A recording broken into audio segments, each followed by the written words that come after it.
भाइयों बहनों नमस्कार। मैं अनिल शुक्ला, वार्षिक पूर्व सांसद। आज हमारा चर्चा का विषय है जो नया गठबंधन बना है इंडिया नाम से, तो उसी पे हम चर्चा आज करेंगे। साथियों, इंडिया मतलब Indian national developmental inclusive alliance यानी इंडिया, ये अवसरवादी पार्टियों का गठबंधन है।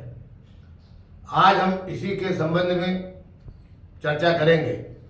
देश के आम चुनाव में मात्र 9 माह का समय बचा है। लगभग सभी राजनीतिक पार्टियां 2 गठबंधनों में बढ़ती नजर आ रही हैं। एनडीए के गठबंधन में जहां एक तरफ मोदी जी के साथ राष्ट्र विकास, सुशासन और गरीब कल्याण के लिए पार्टियां एकजुट हो रही हैं, वहीं दूसरी तरफ इंडिया नामक गठबंधन का मुखौटा लगाकर भ्रष्टाचार में अकंठ डूबी कुछ पार्टियां बचने का अवसर तलाशते हुए एकजुट होने का प्रयास कर रही हैं। जो राजनीतिक पार्टियां बंगलौर में इकट्ठा हुई हैं, वह प्रदेशों में एक दूसरे के विरोध में चुनाव लड़ती हैं तथा वैचारिक स्तर पर एक दूसरे के कट्टर विरोधी भी हैं।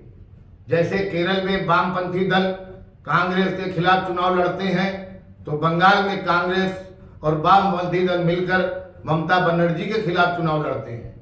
अब सवाल यह खड़ा होता है कि जो पार्टियां बंगलौर में मोदी विरोध में एकत्रित हुई हैं, क्या उन्होंने गठबंधन में शामिल होने के पहले अपने कार्यकर्ताओं व मतदाताओं से राय ली है? फिर ये पार्टियां कैसे मान रही हैं कि मतदाता भी इनके साथ चले जाएंगे और इन्हें वोट कर देंगे?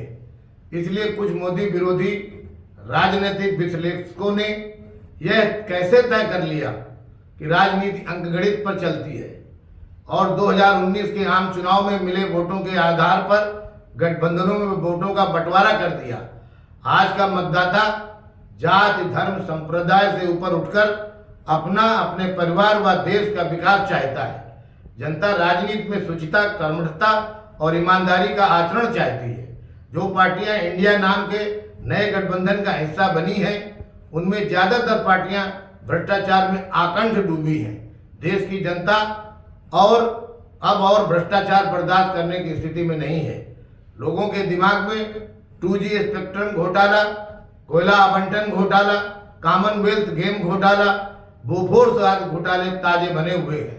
कांग्रेस जो फिर से भ्रष्टाचारी पार्टियों के बल पर सत्ता में वापसी करना चाहती है, उससे देश की जनता सवाल करती है कि 60-65 वर्ष का एक लंबा समय आजादी के बाद कांग्रेस को देश निर्माण के लिए दिया गया था, तब तुमने बुनियादी जरूरतों को क्यों नहीं पूरा किया?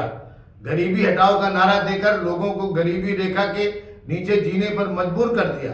जनता यह भी पूछना चाहती है कि आखिर सोने की चिड़िया कहलाने वाले इस देश में क्या कमी थी? प्राकृतिक संपदाओं से भरे इस देश में एक से बढ़कर एक वैज्ञानिक, डॉक्टर, इंजीनियर पैदा हुए, फिर भी यह देश गरीब क्यों रह गया? हमसे बाद में आजाद हुआ जापान आज विकसित देशों की कतार में खड़ा है और हमारे लोग गरीब, लाचार क्यों रह गए?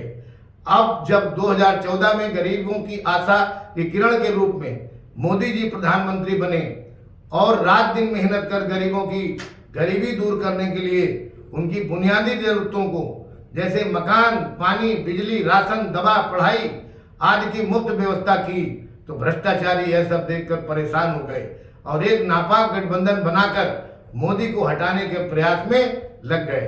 परंतु भारत के लोग इस गठबंधन को सफल नहीं होने देंगे। वैसे तो यह गठबंधन ज्यादा दिन चल नहीं पाएगा और कुछ दूर चला भी तो सीट बंटवारे को लेकर बिखर जाएगा। विरोधी दल एकजुटता की चाहे जितनी बातें करें, मोदी जी के खिलाफ चेहरा लाना इतना आसान नहीं है। उनके सामने यह भी चुनौती है कि वह चुनाव मैदान में किस एजेंडा और किस विमर्श के सहारे उतरेंगे। केवल यह कहने से काम चलने वाला नहीं है कि मोदी सरकार लोकतंत्र को कुचलने और संविधान को खत्म करने का जो काम कर रही है, उसके खिलाफ हम एकजुट होकर लड़ने के लिए प्रतिबद्ध हो रहे हैं, जबकि सच्चाई इसके विपरीत है।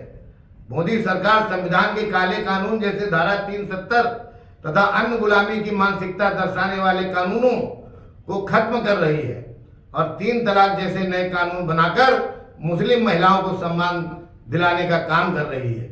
यही नहीं, माननीय प्रधानमंत्री जी अपने घोषित 5 प्रण कार्यक्रम में गुलामी की मानसिकता की हर प्रतीक को समाप्त करने की दिशा में कार्य कर रहे हैं, जिसमें नए संसद भवन का निर्माण प्रमुख है, जहां विपक्ष के सामने सबको एकजुट रखते हुए जनता का ध्यान खींचने वाले किसी वैकल्पिक एजेंडे के साथ प्रधानमंत्री के चेहरे को प्रस्तुत करने की चुनौती है, वहीं राजग के पास नरेंद्र मोदी के रूप में प्रधानमंत्री का एक लोकप्रिय चेहरा है।